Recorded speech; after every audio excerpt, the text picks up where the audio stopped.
Welcome to the Private Practice Startup Podcast, where we help ambitious private practitioners across the globe to brand themselves and grow their dream practices. We chat with successful private practitioners, business coaches, and marketing experts, bringing you tons of practice building ninja tips. Visit privatepracticestartup.com for awesome resources, attorney-approved private practice paperwork, and our signature marketing e-course. Here are your co-hosts, Dr. Kate Campbell and Katie Lemieux.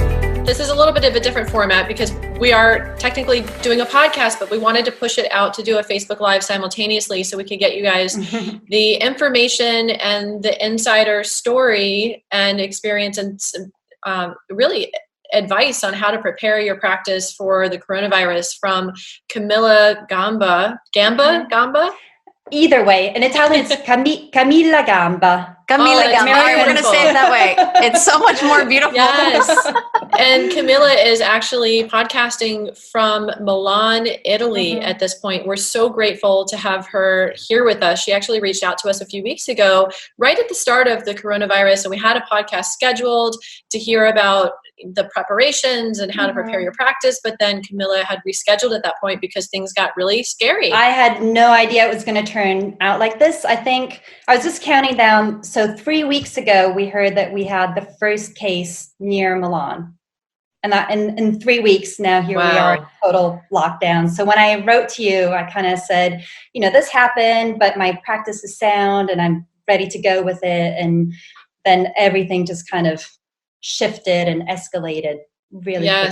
So we're going to hear about your story and have you share that in just a few moments. And so for those of you that are watching on the Facebook Live, this is great because you'll be able to post in the comments if you guys have questions, concerns, share your experiences with us. We really want to be a community of support for you all as you're going through this. And we're right there in the trenches with you with both of our practices, all three of our practices really. And we knew it would take a couple of days for us to process behind the scenes to get this published on Libsyn for the podcast aspect of it. So we wanted to make sure you guys had the information right away. Yeah. So what we're going to do, just so we can really give you guys the information, put our attention to Camilla Gamba, we're going to focus on, the interview part and talking with her, but please go ahead and post your questions and we'll invite Camilla to answer them because she has that firsthand experience and knowledge. And of course, we will go ahead and pipe in there as well. And of course, if you are watching live, I know quite a few of you are right now, go ahead and say, hey, hello. And we really appreciate you guys joining us. And so before we get started, because this is a podcast, we just really want to acknowledge our sponsor who is Therapy Notes. And remember, if you guys have an EHR, a lot of your guys' EHRs have an online counseling component, right? So this is a perfect time to really get comfortable with that aspect. And we're going to be talking about online counseling, how it really can help support you during this time as well as your clients. But really, we want to turn it over to Camilla and really just understand her experience. And, the scary thing, Camilla, you had said when you emailed us and we woke up this morning and we saw your email and we're really excited to have you, is you're saying where were you guys 3 weeks ago? And I'm not an alarmist, but the reality is the reality. And so just share with us your experience in this whole thing and what has happened, what has transpired. Okay. And we're just going to turn it over to you. All right. Well, I'm going to talk, but then if I if I'm scattered, it's been an intense few weeks. So if I get scattered, you can bring me back on track. Totally understandable. I think you just said something really interesting about is it serious? Is it not serious? And I think the whole risk assessment for the brain has been really difficult for everyone individually. And then the news is saying things, and then politicians are saying other things, and then the health departments are saying other stuff. So it's just trying to make sense of what's going on and what actions we should be taking amidst all the mixed messages. So what happened was we first got news of the outbreak in Milan. And this was before people were talking about the coronavirus that much, because by then it was still just something happening in China. And so on Sunday evening, I sent out an email to all my clients saying, just make sure you wash your hands and we're disinfecting and, the things that we were being told we should do. And then after that, it was just constant emails to all my clients until finally the last one was, we're switching everything to online. If you're happy to do that, then great. If you want to postpone, then we can do that as well. But it was just a succession of lots and lots of emails. How long was that time span from the first email that you sent on that Sunday night notifying everybody of the hygiene practices and letting them know what you were doing and what they should be doing, to the point where you made that decision that you needed to go to a completely online business model? Yeah, so that was Friday 24th, the Sunday. I've got my calendar because it feels like a year has gone by. So that would have been Sunday, February 23rd was the first email. And then even last Sunday, I sent this email saying, if people want to go online, that's fine, but I'm staying open for those of you who do want to keep that in person. And I had mixed feelings about that because we still weren't sure if that was okay or not. We still had this idea that as long as it wasn't large groups, then people were safe. But I was still, I don't know, I had qualms about that. And then Tuesday, we got directives from Italy has like the National Board of Psychologists. And so they sent out a directive saying we can't keep you from meeting people in person, but we strongly recommend that you shift everything to online. So I think that was the deciding factor of, okay, the right thing to do is to just go online. How were your clients responding to those emails that you were sending out and the progression of emails, even on that Sunday night before you guys were pretty much recommended to go online? How were they responding to that? That's a good question. A couple of wrote back thanking me, but most didn't, because you have to keep in mind that everyone else was trying to figure out what was going on. Were schools going to shut down? Were their workplaces going to shut down? We didn't know what was happening. So they didn't actually respond, but they kept the appointments most. And what I noticed from my colleagues who didn't write anything, they got a lot of cancellations.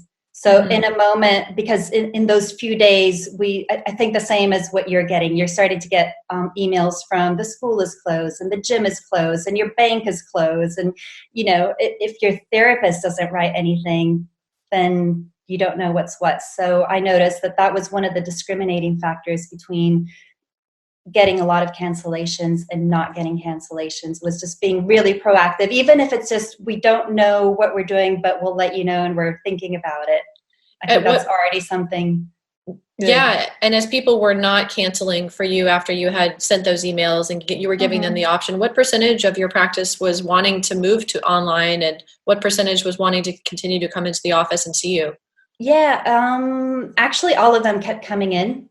And I think, again, it's because we weren't quite sure what the risk factor was.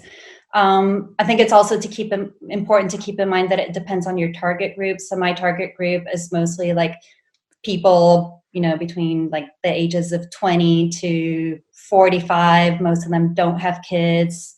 Most of them work from home anyway. So they were just feeling confident in the whole scenario. But other colleagues who maybe work with carers or elderly people or people who are more vulnerable, then they did switch to online just out of some sort of self-protection. And what was that like for you to continue to see your clients in office, not knowing how at risk you were or how at risk they were? If I could go back in time, I wouldn't have done that. But again, the alarm level was just weird. But there was this weird phenomenon you might be experiencing in the US too, where people would sniffle and cough and say, oh, it's not the coronavirus. And I had a couple of patients like that. And, to this day, I don't know. But now I do know that there are some people who are being quarantined and who are having the symptoms. And I think I didn't want to switch to online too early because I didn't want to create that panic, because we didn't know what we know now. But if I can really share something that we learned for everyone who's listening, switch to online. Now's the time to do it. Everybody's saying so. Do it in a way that doesn't cause panic. In all my emails, I was writing like as a precaution, in capital letters, because I didn't want to panic people. But the risk is that you might see somebody. Well, first of all, it creates a really not so nice session if somebody's coughing and sneezing in front of you. And in the back of your mind, you're thinking, and then somebody else comes in after them and you're thinking, should they be sitting in that chair? Am I doing the right thing? So you can avoid all that. And then something also to keep in mind, if you find out that you were in close contact with someone who tested positive for the virus, then you're going to have that conversation with every single one of the patients that you saw that week.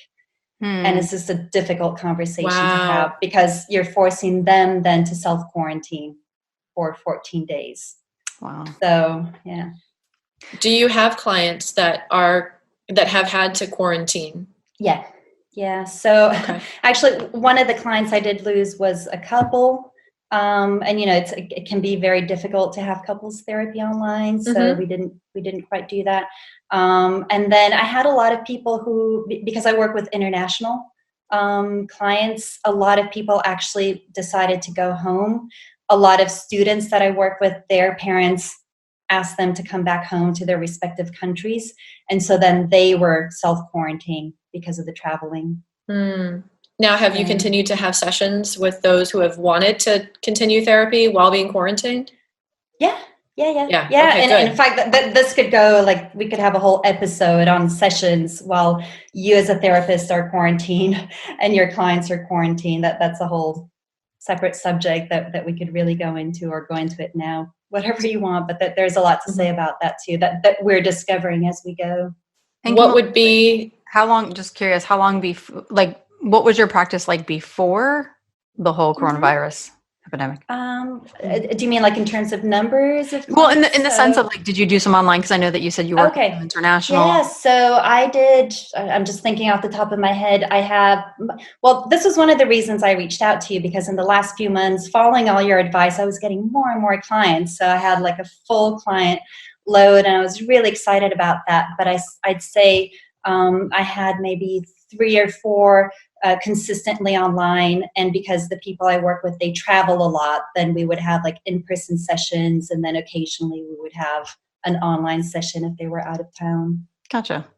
Yeah. So a few, not so many. And I mean, I guess I'm just wondering, like, the overall feel, like, Kate and I were talking, and living in Florida, and anyone kind of down on the southeast to central coast, as we experience a lot of hurricanes, and we've definitely experienced a lot of hurricanes these last 4 years. We had 3 potential hurricanes, one that definitely hit us. And it's just this very weird feeling in the air, right? Like, everyone's trying to operate like in everyday life. And most people out there are just normal. Like, they're not sick. They're just everyday. But, like, there's this thing, and like, you're right. Like, you're always aware, like, I said to Kate yesterday, sometimes when I eat dairy, I have a little like phlegm, and I was like coughing. I'm like, I'm not, it's the dairy. And so you're aware of yourself, you're aware of others, you're trying to do normal life, but it's not so normal. So share with us, now that you guys are at like a different level of it all, what is that all like? What are you allowed to do? What are you not allowed to do? Okay. Maybe I'll say something about just like figuring out where you are. Are you calm, or is it like Armageddon out there?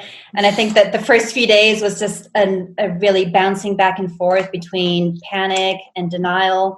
And I think on a personal level, but also as a therapist, supporting the people you're working with, find that balance between, yes, it is serious, but also, no, you don't need to panic, right? So, but you have to have that solid within yourself before you can pass it on to someone else about where you stand in this. Everything's calm, but it's not. On the day-to-day things, so we gradually, it's been such a gradual process. It's kind of gradual but really quick of at the moment we're in a state where we can only leave home if to go to the grocery store to get necessities, like if we need to go to the drugstore, go to the hospital or doctor's office. They've canceled all non-urgent medical appointments of any sort, so that's not happening. But these are the only reasons we're allowed to go out. And then there's a lot of questions like, what about my dog? If I need to walk my dog, and can I just, what if I'm going crazy at home? Can I take a walk around the block? So we're still trying to figure out like how far we can push it to actually go outside. But I think we've all internalized the fact that the less we go out, the better it is, not just for us as individuals, but for the whole community. Absolutely. And it's interesting that I think when you had emailed us this morning, you had said something like, what's happening in the US, like you said, is like 3 weeks from where you guys were the other way. And so right now it sounds very like minimal. And what I'm hearing you say and talking about, if you could go back, you wouldn't have seen the clients in office, right? And so what would be... And I'm saying just it was actually just 1 week. So it's not like I was going weeks and weeks, but it's that 1 week that I think, ooh, that should have been the week. And I did have other colleagues who switched. They kind of made that call right away and switched. So, I'm not saying like I made a huge mistake and put tons of people at risk, but it was that 1 week that I think I had enough information then to make that call. Yeah, I wasn't saying you were putting people at risk. I'm just saying you were looking back. But that was a thought. But I think, I don't know. I don't want to come across as being alarmist, but I think it's good to be prepared both logistically and mentally.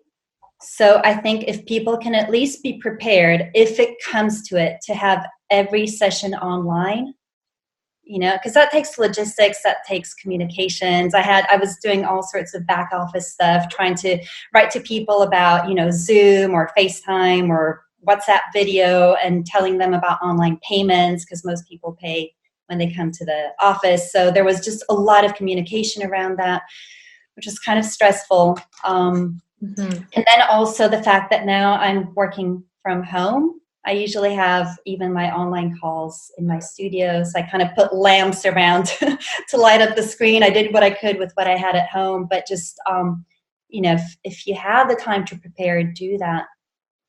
So get all your files at home, everything you need, just bring it at home and be ready.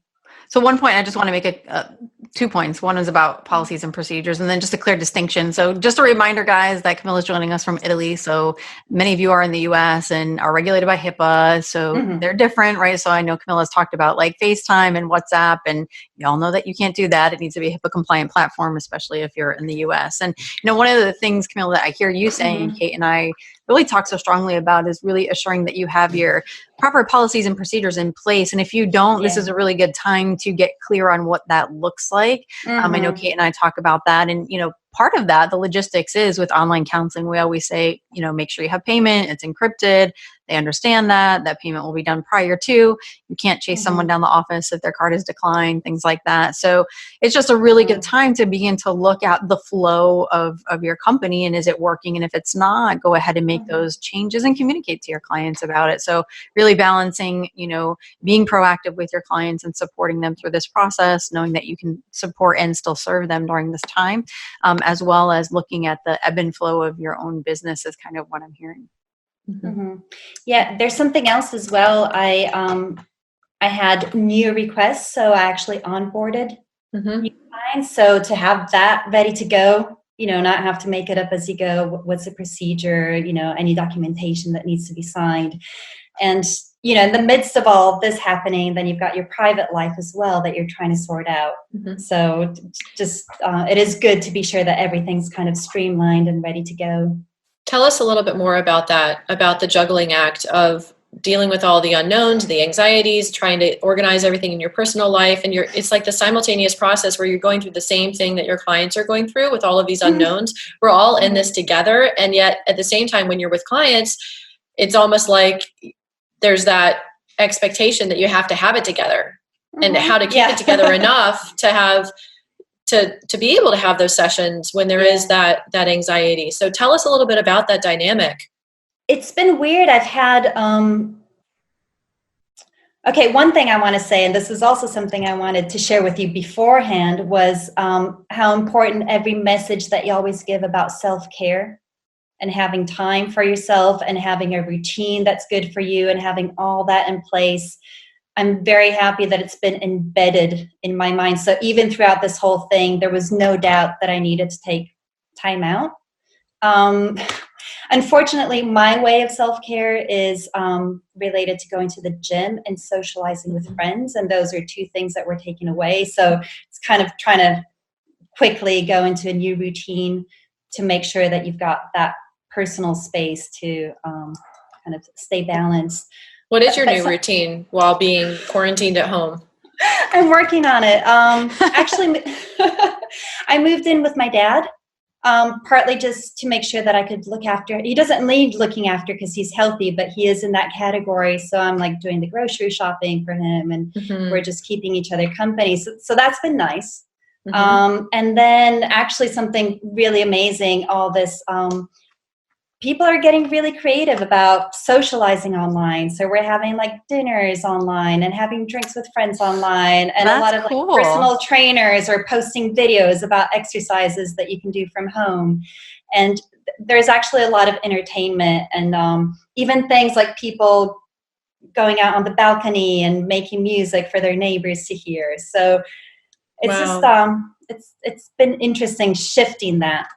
I love the serendipitous stuff. That's just really beautiful and a lot of community spirit. Nice. Yeah. Something else. Sorry, I'm talking a lot, but no, go for it. You're doing a beautiful job. Yeah, we want to give you the space to share your experience because it's so valuable. Okay.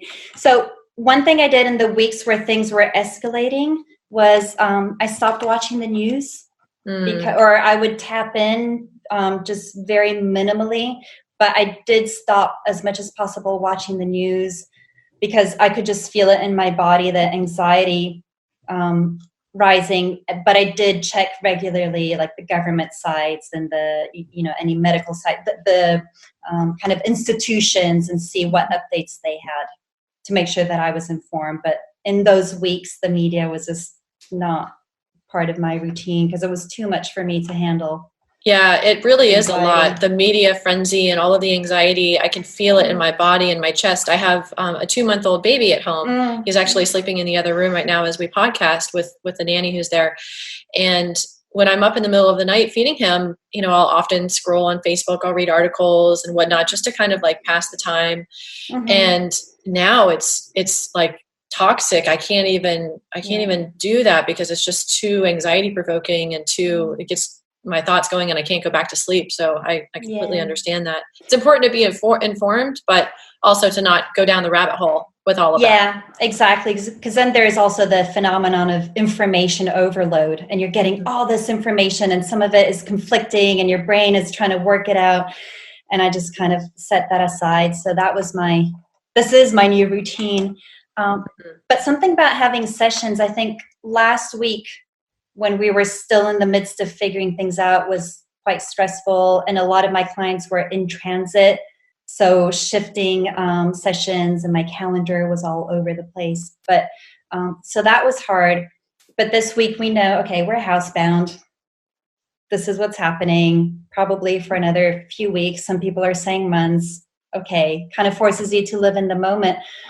But something that's really nice about the sessions is for a lot of my clients, it becomes a moment where we talk about unrelated stuff. So it's kind of like protecting the session from the coronavirus, coming in and invading the session, because some people don't want to talk about that. They've got other things that they want to. So that's actually been good for me to have moments in my day where that's not part of the reality. I always find that that's one of the beautiful things that I do love working about clients, is because whatever's going on in my world is just put on the back burner and you can be really fully present. And, that's a cool thing about the work that we do. There's no cell phones, there's no, we're just fully present, and it really can just kind of take our mind away and really be in the present moment. So that's interesting. So, is the coronavirus and anxieties and stuff like that kind of coming up in session 2 as well? And what is the content? Well, no, I think for all of us, and maybe I can also pass this on, people are not concerned about the health aspect because we've internalized the fact that we're trying to slow down the contagion so that our hospitals are not overworked. And it is a concern for the elderly and people with health problems. And okay, so we're trying to protect them. But I think we've internalized that the virus itself is not, a monster that's going to kill us all. But what I think most people are concerned about is the measures that are taken to contain it. And for example, people who have small businesses and they're having to shut down and they don't know when they'll reopen, or parents at home with kids. We're on to we've just finished our 3rd week with kids at home, and I don't have kids, so I don't have this issue, but I can only imagine what it would be like to keep working from home with kids in the house. So, these are kind of the concerns around the coronavirus. It's not the health issue, but the measures and the consequences. which I think most people are really embracing. We're all happy that these measures have been taken, but we just kind of have to cope with making them happen. Yeah, I know we're asking you a lot about your kind of like the timeline of things and your story and as we go through this, you're sharing some things that you've learned along the way. What else would you want to let Startup Nation know that 3 weeks ago you wish you had known going into? Because we're right in the trenches of the unknowns. There's a lot of anxiety, you know, and depending on where people are in the country, and we do have some international listeners as well, people from around the world. So, I would say it's just the anxiety and the panic. There's no need for that. If you can maybe just prepare for the idea that chances are you're going to be your whole community is going to be self-isolating. And it's not that bad. Okay, so we're here with a smile on our face. But just if you can start that, there's nothing wrong with starting today, just not going out, not socializing with friends. If you feel that it's important to see your clients in your studio, you know, that's fine if you haven't gotten directives to not do that. But then in your own private life, you can make choices. And we've learned that it's not about large gatherings. It can be just as simple as going out to have coffee with a friend. And you don't know that friend may have, you know, had coffee with another friend who then tested positive. And then it just kind of has this ripple effect. So that's one thing, just to be mindful starting today of your own personal life. So we're kind of all going about the world imagining that we might have it and not have symptoms. And so we don't want to pass it on to someone else. So that's one thing. And here, I think people are just generally very positive. There's a lot of humor, a lot of funny things going viral, and just, you know, people making good use of staying at home, like sorting through your drawers and finishing up that scrapbook and, you know, picking up your guitar. Exactly. Finishing the projects that are undone. I've already made a list in my mind. Exactly. I did my own renovations because I would have a new bathroom by the time this is And what better time to work on your business, you know? Exactly. Yeah. In fact, I was thinking if I get a lot of cancellations and this is a time I haven't had any time to blog, and I knew that was something I wanted to do. And so I already have this idea that, okay, I can do that. But then I also, because I do a lot of work with trauma and grief, but then I thought, okay, I think in this time I'm going to want to blog about other things. You know, that I makes want sense. my mind to be on other things. So I'm just curious, Camilla, what is it like when you actually do need to leave your house to go to the grocery store or to get medicine? What is that experience like? Very weird for us here. So we're in Italy, and Italians are very funny about following rules. Some people are very good and some people aren't. And so I was at home for 4 days straight and chatting, you know, with friends who were also at home. And so and the media was saying like, Milan's deserted, no one's on the street. And then I walked out and there were just people on the street walking their dogs and chatting and, you know, little groups going to the grocery store. So it was just really weird, that reality of you're not quite sure where things are. But yeah, when I did go to the grocery store, it was just weird because they were letting people in a few at a time. So I had to wait in line. Are they taking your temperature or like assessing for symptoms or anything like that? No. Okay. No. I think they've I don't think they have the resources for that. And that's fine. That's understandable because they can't, like, you know, across the nation be testing people. And it's kind of down to everybody's own sense of responsibility. There is a huge sense of responsibility here that they've been advocating, you know, from politicians to influencers and celebrities. Just that there's a hashtag, Io resto a casa, I'm staying home. Right. So just trying to get everyone to understand that even if you don't have the military telling you that you can't go for a jog, just don't do it. That's kind of the message. I was wondering about that. Is there a lot of military and police like on the streets and areas or telling people to go, you know?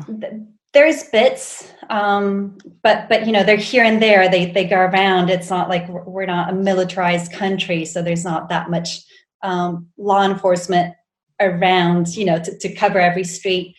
And also something to keep in mind is like the more they can also stay at home, the better it is for everyone. Because True. We're just trying to get human beings, no matter what their roles are. We've got politicians here who've tested positive, and they're doing whatever, commentary they have to make from their own homes. So it's kind of this weird thing of patrolling the streets and testing would require people to be out. Mm-hmm. And we're trying to keep people in. So it's finding that balance. What are you hearing from those who have tested positive? I know it's different for different people at different ages and different immune systems, but what are you hearing about those stories and how that affects them? Yeah, well, I'm trying to think. I don't have any direct contact with anyone who's tested positive, but because the people who get tested are the people who are at risk, in the at-risk category. So I know of people who've got the symptoms who were in close contact with people who tested positive, but their symptoms are mild, right? Like a cough and a fever, and they're just staying home and resting. And, for I don't have numbers because I've been hearing numbers all over the place, and I'm sure you have to. But yes, there's a good portion of people who get the symptoms, mild flu, and then they recover. And those are the people that I know. But the intensive care units are full. I think they're right about the numbers. I'll check later on tonight where our numbers are. But that's a problem when the symptoms do go into like pulmonary infections. And I'm not a doctor, so I can't. And again, I don't want to give too much information that might be wrong or misleading. Of course. But I think there's that psychological thing, like you were saying, you kind of feel a cough, and shortness of breath is one of the symptoms. And I've had that, but I know it's kind of anxiety related. Yes. Like, oh my God. So I think there is a lot of wondering from people, could it be, could it not be? And then you kind of get it into your head. It could be, so I'm going to be very mindful. Mm-hmm. I know that when you initially had reached out to us, you had mentioned about Profit First, right? And having the emergency fund. Yeah. Oh, yes. Yeah. I forgot about, wow. That feels like a lifetime ago. Yeah. Okay. That preparedness came probably like far beyond like where we are today, but share with us a little bit about as you got into the pandemic and things like that, and you knew that you had done Profit First and have your emergency fund and things like that. Like what feeling did you have?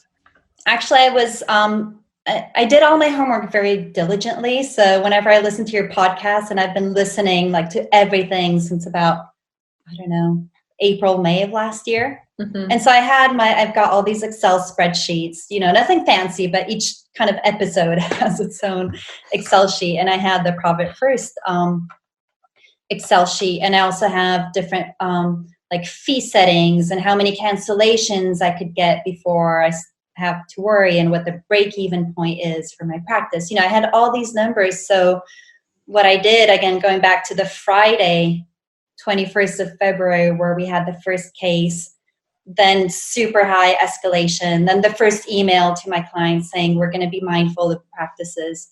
And then Monday morning, I just opened my laptop and I was like, okay, here are the numbers. Because I was imagining like immediate cancellations, and I didn't know what was going to happen. I was kind of panicking, imagining the worst. And my nanny's peeking her head out going, can I come out with a baby yet? There's just, this is life, guys.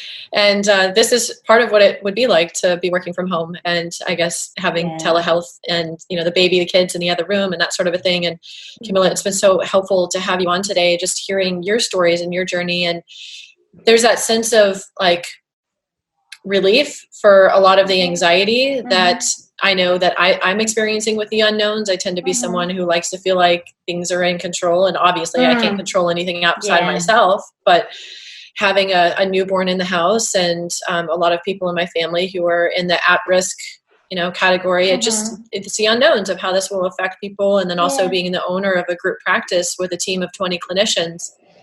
And navigating that with them all week this week, because we're where you were 3 weeks ago, and not knowing how to navigate this in the way that the best way that everybody's protected and all of that. So it's Mm-hmm. really, really helpful to hear your perspective. And, we all need to take I'm glad it can be helpful. Mm-hmm. Yeah, we all need to take this very seriously and be proactive and think about how we can take those steps that we need to protect ourselves, our clients, our families, our practices, and all of that. And I definitely want to be able to continue to check in with you to see how things evolve, and for Absolutely. you to be a resource to Startup Nation, especially in our Facebook group. So, Katie, can you hear us now? I see you nodding your head. I can. Okay. I'm glad that you realized that I lost volume all of a sudden. I know your nonverbals very well.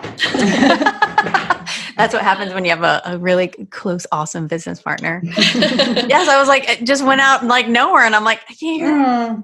Yeah.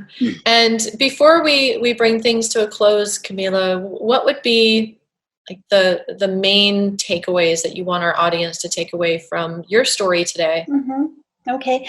I would say to take what's happening very seriously, but there's no need to have anxiety over it.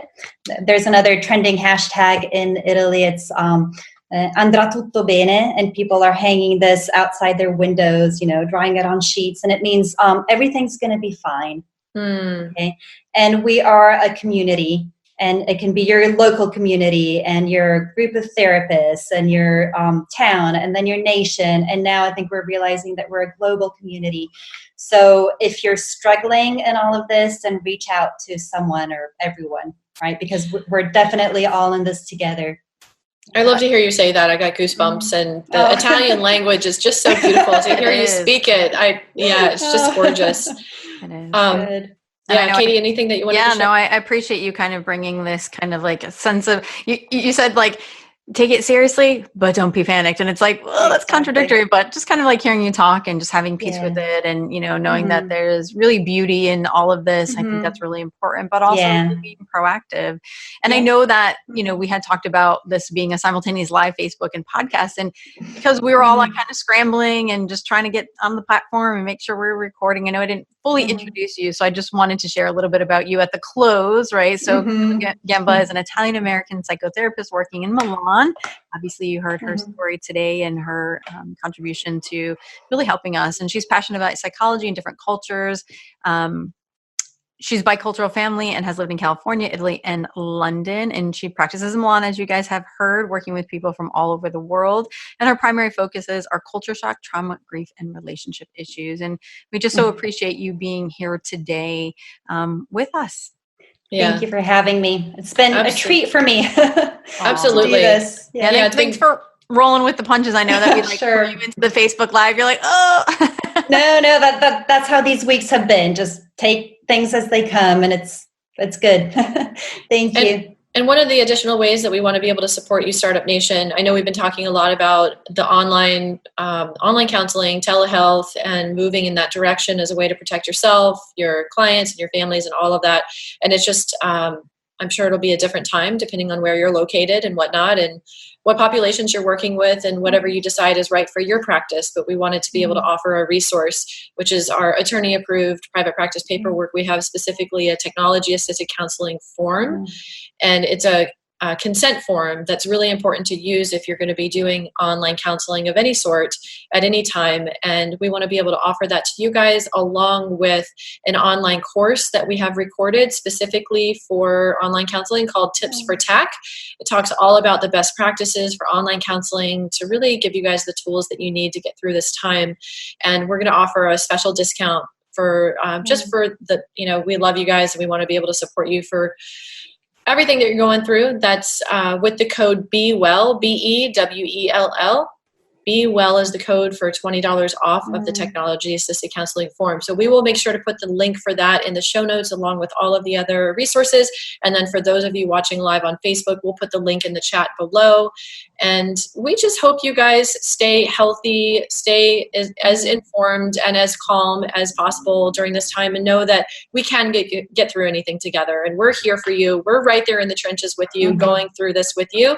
So we want to be able to really be that community of support. And yeah, Yeah, and one other thing that I wanted to share is, as you've listened to this, I would just also invite you to listen to this. Not this just about the coronavirus, right? Like there's other things that happen with natural disasters and things like that. And really looking at your business and being proactive. I know when many of us worked in agency work, there was a risk manager, right? And there was a plan, right? And maybe this is the time to consider really looking maybe at Profit First or something like that. Have an emergency fund, but also your processes and procedures regarding if there are things to happen, if you don't have internet, if you do have internet. So this is just a time to like reflect and get really clear on how can you continue to work and serve the people that you care about. And like Kate said, be well, stay well, protect yourself. So Startup Nation, I know we're doing live, but we're also doing a podcast recording. So we always sign off by thank you for allowing us to inspire you guys from startup to mastery. It's been an honor to have you, Camilla, and we so appreciate your time, your experience. And we know that this is really invaluable information to all that we serve. So thank you. Thank you. All right. Bye, everybody. Stay well. Bye-bye. Ciao. Thanks for joining us on The Private Practice Startup. Visit theprivatepracticestartup.com for awesome resources, free trainings, attorney-approved private practice paperwork, and so much more.